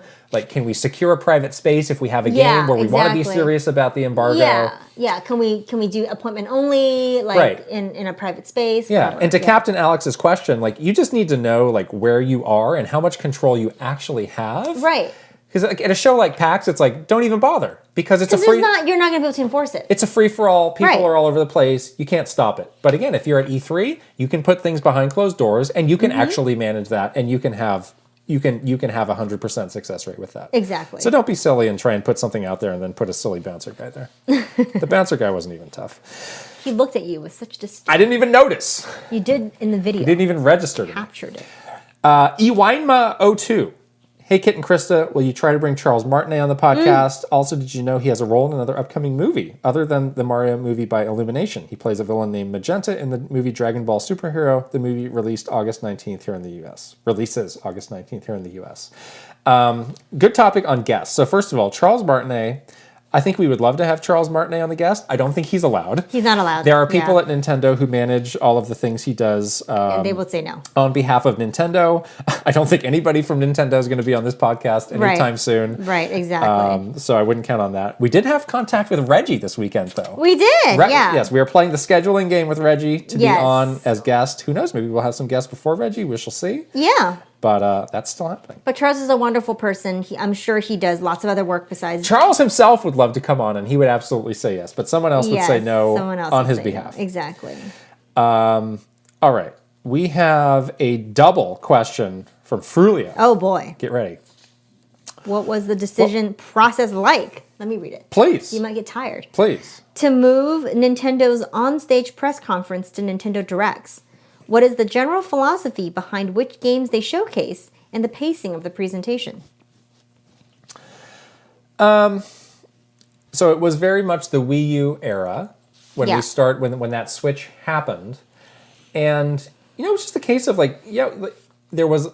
people were enamored with that format. And I think they saw there's a lot, we can accomplish what we want via a press conference in a direct, and there's actually more that we can do with the fact that it's pre-recorded. The other thing I think that was a big sort of topic that came up with the press conference versus the direct, the direct is that at that time I think social media was starting to become really prevalent, and Nintendo was starting to go into opening the official brand social media channel. So I think they saw the opportunity of how do we expand the information that we're sharing beyond the people that were in that theater, you know, and how do we make it available for just everybody. And this was certainly the best, I think the best way to do that. Right. And also, there had been some embarrassing technical issues at some of these before. Yep. So I think it was just a number of factors that, played a role. Right. I think it was a pretty brave decision to make. I think so too. And it was very annoying that first year when people were like, oh, well, you're just not having a press conference. It's no, we are. Yes, it's doing it a different way. Yeah. So you're not going to have a press conference. It's okay. All right. See you next year. It's fine. Moving on. Frulio question the second. When you were with Nintendo, what kind of things were you required to learn about regarding Japanese business etiquette?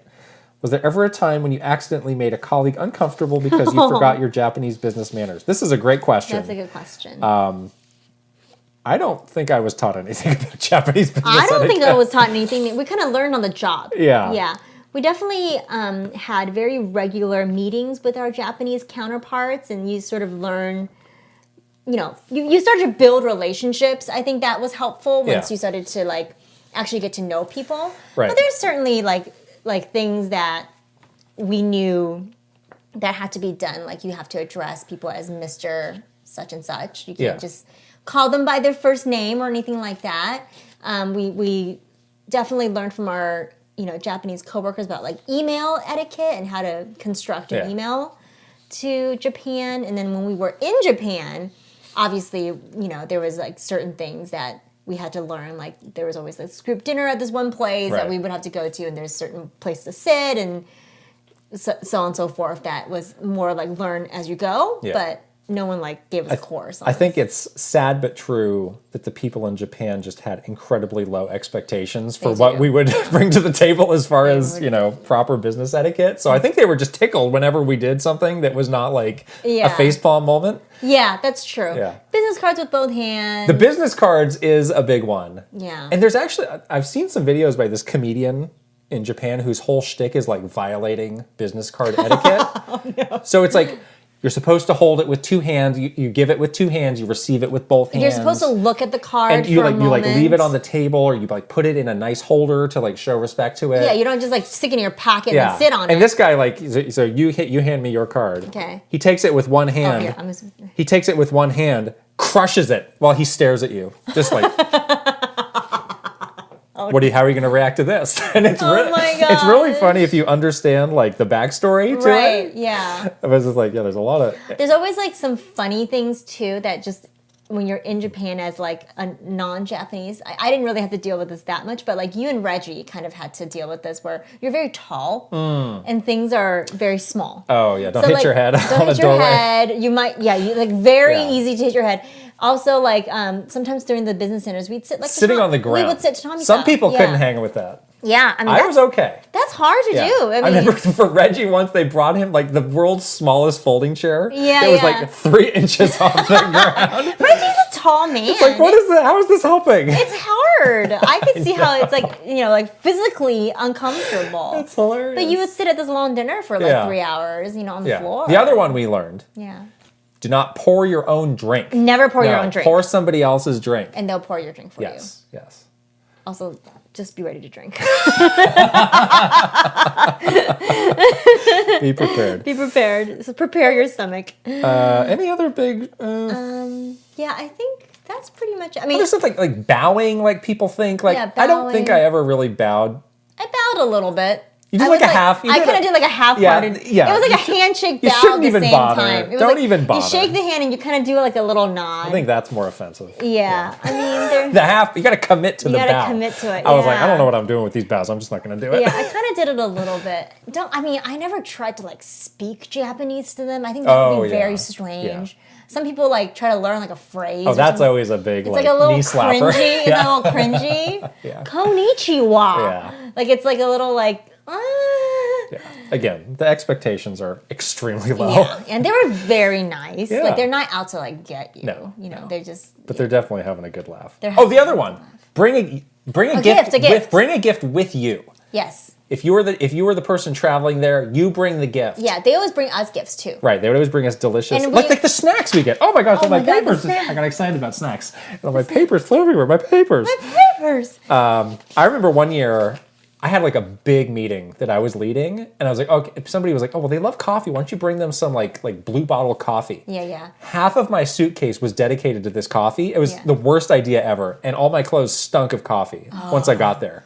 Yeah, we always bring them San Francisco chocolates, things. So candies, it's like Ghirardelli or C's right. or like something that's those were good. Like American. Yeah.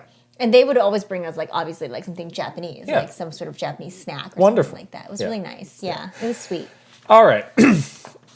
Minnie Puffed asks, hey Kit, can you explain the story of the Goomba Tower behind you? Where is it? There it is. Right there. Yes. Hopefully everybody can see it. Yes. Very good story. This is, we did a video with Miss Gonda Chris, the wonderful Gonda Chris. Yes. Who helped us make these custom amiibo, like this one. Yeah. Yeah. So she taught us how to do it, like make the little clay Right. Goombas. Stack them up. And then, yeah, this one is a Goomba stack. I think we made like individual Goombas. I think that's somewhere around here. Right. But yeah, she like gave us a little master class in how to do that's it. another great video that you can watch. Yeah. Again, something that you won't be seeing on the Nintendo channel these days. Oh, we love her. Bootleg amiibos? Are you joking? Yeah. No. It's not gonna happen. All right. Riven. Again, a very insightful question here. What is the professional relationship between Nintendo, Game Freak, and the Pokemon Company? Does Nintendo own Game Freak / the Pokemon Company? Is Game Freak the dev and Nintendo the publisher? Is TPC only in charge of non-video game things like the TCG and anime movies? It's all so confusing. Let's break it down. You are absolutely right. It's very confusing. Okay, break it I down. asked this question to a lot of different people. Yeah. And in all my time at Nintendo, I never got a clear answer. Yeah. So I'm not sure anybody else knows either. It's like a little bit wrapped in mystery. But like, okay, we know some things. So there's the Pokemon Company, and there's also the Pokemon. They have like a US version, kind of like the NOA to Nintendo as well. So the Pokemon Company was formed because Pokemon got huge. Right. And there were all these like merchandising, licensing opportunities. Right, exactly. And it was like, we actually need to start a whole company to keep track of this. To keep up with the stuff. Right. So that's why that exists. Right. So there's Nintendo, there's Game Freak. There's also Creatures Inc. Yes. I think those are the main three like owners. Yes. Of the IP, and I don't know if the Pokemon Company owns a stake in it necessarily. No, I think they're just the company that like manages all of the things. It's whacked up a lot of different ways. Yeah, Nintendo owns part of the IP though, to be clear. Yes, absolutely. But yeah, like when we were working on games, like there were some things that the Pokemon Company would do that ordinarily we would do, and it's like, wait a second, are you doing this or are we doing this? No, there was some confusion. And sometimes it's like, well, why don't they just do it all? Right. Because the marketing team at Nintendo would market Pokemon games. Right. But the Pokemon Company also had a team that would market Pokemon games. Yeah. And ordinarily on a game, like we would help develop the rollout plan for what would get announced and when. Yes. Every Pokemon game, we were handed a piece of paper. Here's the rollout plan. Do not break it, or it's your neck. Don't break it. Yeah, don't break the embargoes. Right. Yeah, so it's like, all right, well, this is different. So everything about Pokemon was just a little bit different. Although Pokemon is doing great these days. They're like super... just like having so much fun with their IP. They're so relevant. You know, they're I feel like they're kind of, we used to joke around that working on a Pokemon game is like the hardest thing you could do at Nintendo because you would have to work with these partners and they had like a lot of rules. Right. There's also a team in Nintendo that's part of the Treehouse that's kind of dedicated to Pokemon. Managing the relationship between the Pokemon Company. Yeah. So there's a lot of cooks in that kitchen. There's a lot of cooks. But then, like, it was so funny because, like, you know, in recent times, Nintendo has really gone, like, off the deep end in terms of, like, being very restrictive. And now we joke around, we're like, man, can't wait to work on a Pokemon game. Now it's better on the Pokemon side. It's better on the Pokemon side. Yeah, it's like we never knew the day would come when Pokemon would become less restrictive than Nintendo, but the day has come. So, yeah, it's really interesting. Riven, if you can find a way to solve this riddle, I will commend you. Put it into some sort of chart. But I wouldn't hold your breath. Yeah. It's a mysterious deal that was done many years ago. All right. These are the two questions that we had to hold from last week that are kind of related. So let's get into these. I got a question for Kit. It's a bit more personal, so it's totally understandable if you don't want to talk about it. No, we're going to talk about it. You've mentioned on the show that you're a pretty introverted person. Krista also said that you were shy when you first met. I think you said awkward was what you said, actually. Well, they go together. So, what kind of challenges, if any, did you have when you started at Nintendo? Also, what kind of challenges did you face as an introvert in a leadership position? I guess I'm asking because I'm a pretty introverted person and I don't want to let my disposition get in the way of job opportunities in the future. Good question. Good question. So, yes, I'm very introverted. And I'll be honest, like when I started at Nintendo, I actually didn't like it for the first several months. Yeah. It was I had come from other Japanese gaming companies. I thought I knew what to expect. I really didn't. Nintendo just has a different way about it that I didn't like. And I actually asked my old boss, I was like, hey, if I wanted to do it, could I get my old job back? And she said, no, it's gone. So that kind of answered that door has closed? That answered that question. Yeah. Eventually, I came to love it, fortunately. But the whole personality was a hindrance at the time because I was like, gosh, I'm working with all these people. I got to get to know them. there were just a lot more different groups that you had to interact with in different ways. So previously I was able to get by pretty well, just kind of like doing a lot of things myself. And it became a challenge of like, I need to change the way I work to be successful. Not change who I am, but I think this, like, how you interact with people is a skill that you can develop. Right. That, again, it doesn't change you being an introverted person. But I think if you approach it like that, of like, this is something I need to work on professionally to, have success, you can do it. And I do think, like, the person I was coming out of it was very different than the person going in, and I do feel more comfortable in those settings. Other things like public speaking was something I was like terrified to do early on, and had a lot of opportunities with that. I think doing Nintendo Minute helped me kind of come out of my shell a lot. So again, I think if you look at it as not like I need to change who I am as a person versus like I have skills that I need to cultivate to, professionally grow, right, then that is the right way to look at it. Yeah, I agree with that. I think like there's beyond being like introverted, there's lots of skills that you're going to need to work on as a professional in any kind of job.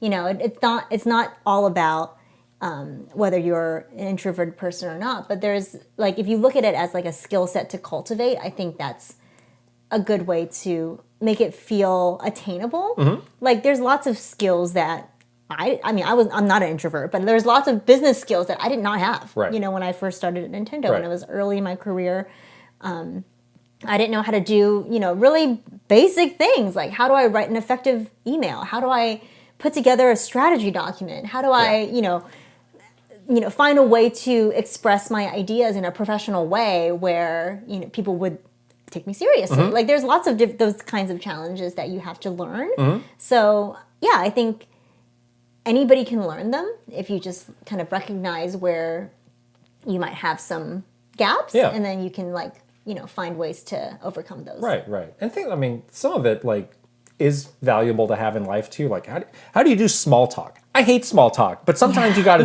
do it. Sometimes you just got to do it. So it's like, well, I guess I forced myself to learn how to do small talk. Exactly. And how do you sit in a meeting and listen to someone's idea and like not try to interrupt them, or like things like basic things like that. That's like, or another thing I heard a lot was like, oh, well, Kit works well with the people in kind of his immediate circle, but like there's a lot of other people who want to hear from him that he doesn't seem to, want to go out of his way to have contact with. And my thought then was like, well, I'm focusing on the relationships that are important, and these other people, it's like I don't have much to talk about, so why would I bother?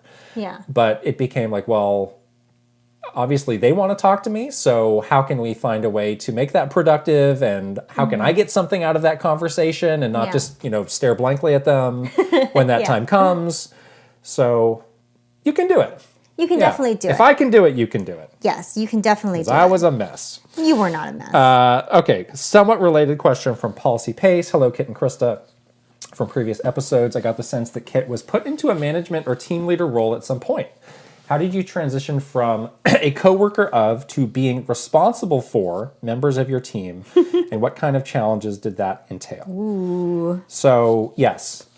So kind of happened in phases. So just to be very transparent, Kit was the head of Nintendo social influencer and original content. Right. So it was not like some little bitty leadership position. It wasn't like I had two people that I was, it was a big, huge deal. Yeah. Huge. But first, I became the boss of some people, including you. Yes, including me. Which you, for some reason, you don't want me to say. No, you can. I don't care. It's fine. I'm the boss now, but whatever. It's fine. But, tables have turned, man.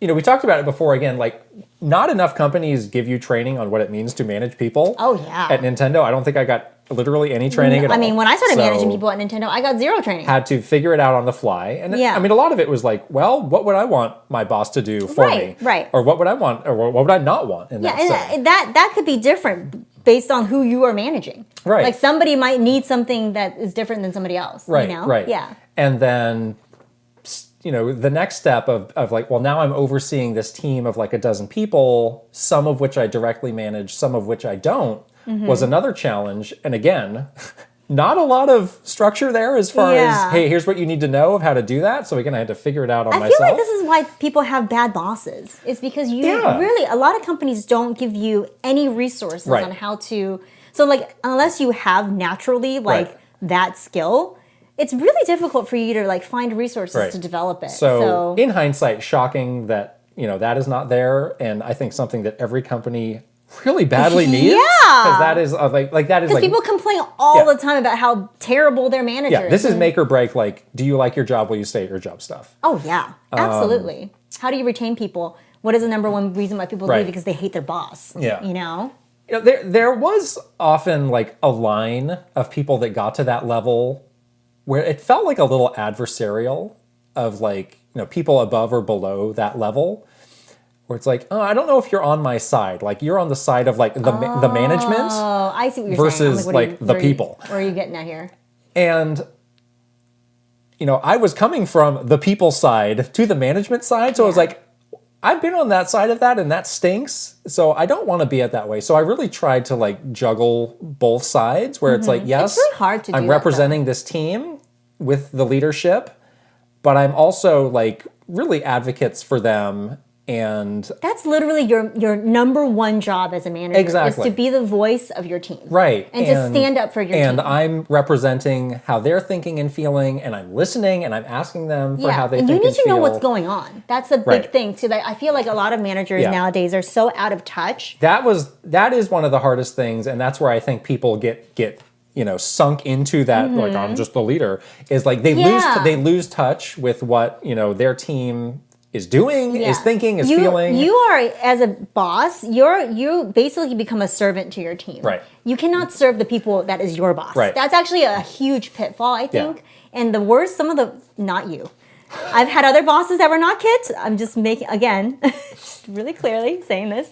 But when I had bad managers, again, not you, it was because they totally lost sight of what I needed to succeed in my job. Yeah. And they were too busy, like, trying to, like, please their boss. So often if you do that, you are not going to please the people who work for you. Exactly. It's kind of like it's an opposite end. Right. It pulls the other way. Because either you're telling them something that's out of touch or that's not possible. Yeah. And it's like, well, it's what the big boss wants. So it's like, well, that's silly. Yeah, so I found if you are serving the people who work for you, all that other stuff will work. It would work itself out. It'll work itself out. You just need to have confidence in that. Exactly. And kind of like the comparison I came to realize was it's kind of like a sports team where it's like you are going from like the player to the coach. Yeah. Whereas like when you're the player, it's like, okay, it's what can I contribute?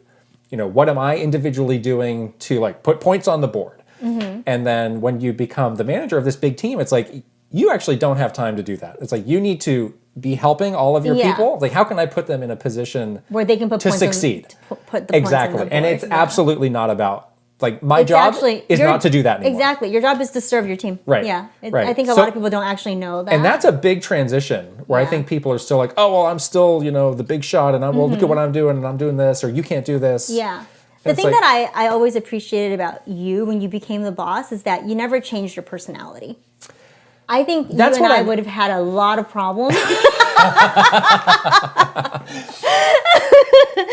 we did have to like kind of have like a relationship transition. Well, that's what I mean about people who had that delineation. Yeah. Like there were people who started to act different. They totally did. They became a people different dressed person. different. I saw somebody got a different haircut because it's like, oh well, now I'm a director, I'm the management now. And it's like this is unhealthy. This is not. You should not tie your identity to this. Right. Like this is very weird. Yeah. I mean, it's not like I was trying to like play like the cool guy or anything, but I was just like, I just don't think this is going to work the way I've seen it play out. It's not going to work for you personally. It's definitely not going to work for the team that you're leading. Yeah. So. Yeah. I mean, there's a lot of people that they're not very conscious of this. Right. So I guess my advice is like, if you're put in those positions and you're new to that and your company is not giving you help, you should ask for that. You should ask for help. I need to know what are the skills. Yeah. I need to know what is my expectation. Yeah. Yeah. All that. And you should also be like very like look deeply at yourself and understand the skills that you might be lacking. So have self-awareness. Look in the mirror and understand where you might have some shortcomings. In a way that is going to be painful for you. Understand your shortcomings. Exactly. And it helps. It does help. I mean, it's kind of sucks when you're going through it, but it's going to help you later on. So anyways. Life advice. Life advice. I'm so glad I'm not in this corporate environment anymore.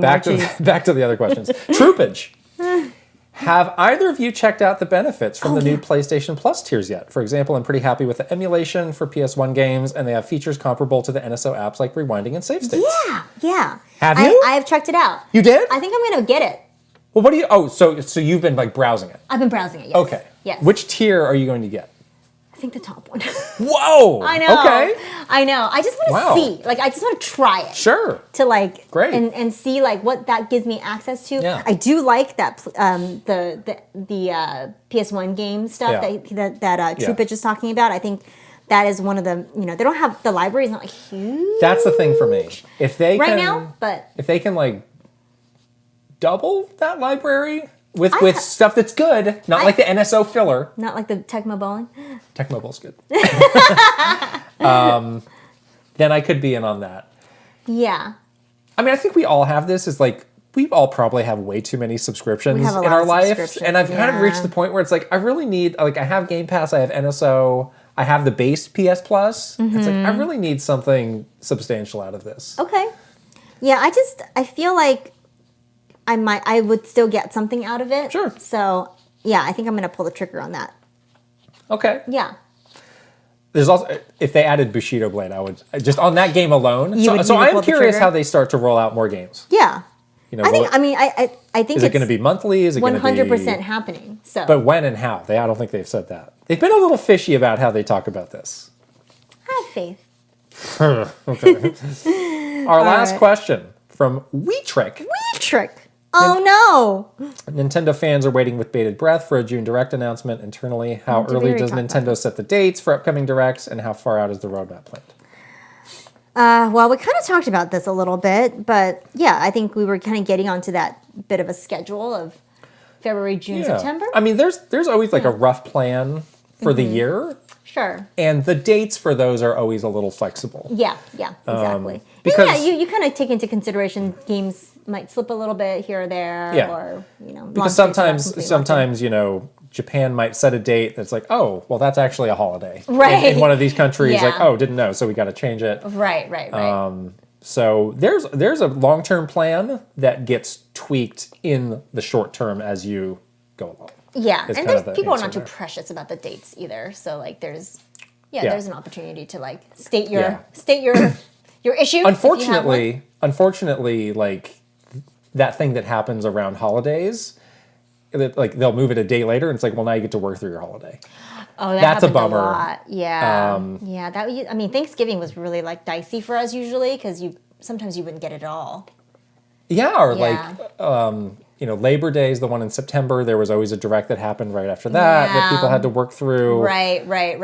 And there was always debates for like the early year, like I would have to work through Christmas, New Year's, holiday. Or if you wanted to take more time off around that time, could you? Yeah, because this Direct's going to be on like January 2nd. Yeah. I'm glad those Or there's like some other like title announcement or something in early January. Yeah. That's tough. And that touches upon like different like cultural expectations. Mm-hmm.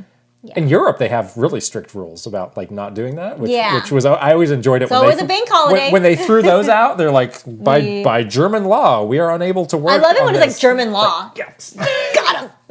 Take that. Can't argue with that. The thing is, Japan celebrates pretty significantly New Year's, so at least we would get some like a little relief then. A little. Like we did okay. Like the holiday schedule was usually all right. Okay. You don't have to deal with it again this year. I don't. You, though. What are you going to be knocking on my door for? I need this. I need that. I'm your boss now. Oh, no. It's not true. We're equals. We're equals. Okay. It's time. It's time. For our 1UP Club member shout-outs. Okay. Am I going first again? Yeah, that went well. Let's do it. Here we go. A. Ron Burgundy. Aaron Hash. Adam Edwards. Ajan Malari. Alatori 05. Ale Alejandro. Alexandra Pratt. Amorous. Good job. Angela Bycroft. Bailey Meyer. Ben Eichhorn. Bettina Tang. Brad, SF56. Brian Humphreys. Kilori. Chancellor Fairley. Christopher Lay. Captain Alex. Daniel Cold. Daniel Valencia. Dogson. David Zack. Doodleface. Douglas Chomix. Drew Grant. Ducatista. Dino Punch. Eigenverse. Elite Peach. Ahmad Renfro. S Parts 50. Ezrato. Furbound. Gar. Garrett Holfish. Handheld Gamer. Handsome Warrior. Ian Shia. Israel Izzy. Jay Rando. Jackie Z. Jason E. JK99. JBJ. Jeff Yoakum. Jeffrey Hernandez. Jesse Hernandez. Jobert. John Responte. Jonathan Rowe. Jordan Collette. Jordan Hemmerly. Jordy Kirk. Joshua Clements. Juan. Just Camtro. Kai Commercio. Kawa 2796. Kevin Delane. K Madman TV. Kyle Kretzer. Kyler Nelson. Lego My Froggo. Link Master. Luca Mania. Lucas Pico. Luis. Luis Calcano. Malfurink. Mamu. Mark Schlasner. Marky Man 64. Maru Mayhem. Matt McCarthy. Matthew Rewald. Megan. Michael Cravens. Michael J. File. Michael Mazer. Mike Chin. Mikey. Murph. My Tran. Nodnard. Omi Oh My. Panda Buns. Parker Anderson. Patreon user. Paul Gale Network. Piano Psychopath. Pirates. TCG. Grudges Forever. Prince Charmless. PS Wii. Reaver. Rad State of Mind. Rain Tech. Raphael. Raphael? Raphael. The Raphael? There's also a Mikey. Ninja? Oh my gosh. The ninjas are here. What's happening? Ray Charon. Oh boy. Ryuji Suho Oku. Oh boy. RJ Kern. Rob Osborne. Rocks. Roy Eshke. Ryan Hayes 521. Ryanetta. Sam Nealon. Schmiggles. Scott LaRock. Safazon. Shinryu. Slowbro. Spicy Munchkin. Steel Citron. Switching it up _ The Don Rob. The Shark Among Men. Thomas Alvarez. Troopage. Tugs Puppy Bear. Tyler Geis. VGM Life. Video Game Stupid. Beautiful Dandy. Virtual Bot. What's Up Flapjack. Wicked Davy. Will Ernst. Zoodiverf. Zen! And that is it. Yay, we said it. Whew. What a show. What's happening with the papers? I'm just going through it all. Stop it. Don't forget to follow us on Patreon. It's patreon.com/Kit and Krysta. Join our family. We have lots of fun together. We have lots of stuff always happening on our social media channels as well. We're on TikTok, Twitter, Instagram, and of course, YouTube. Don't forget to like, subscribe, and leave a comment here on this channel, the Kit and Krysta YouTube channel. And don't forget to get the stuff. Don't forget to get the stuff. That stuff. I hope you pick up something. And then show us a picture of you in the stuff. Yes. Send us all the pictures and we'll share it on social media. Yeah. Yes. All right. We're off to VidCon later this week. Who knows what's going to happen with Nintendo and their crazy announcement schedules. But we'll see you later. Bye. Bye.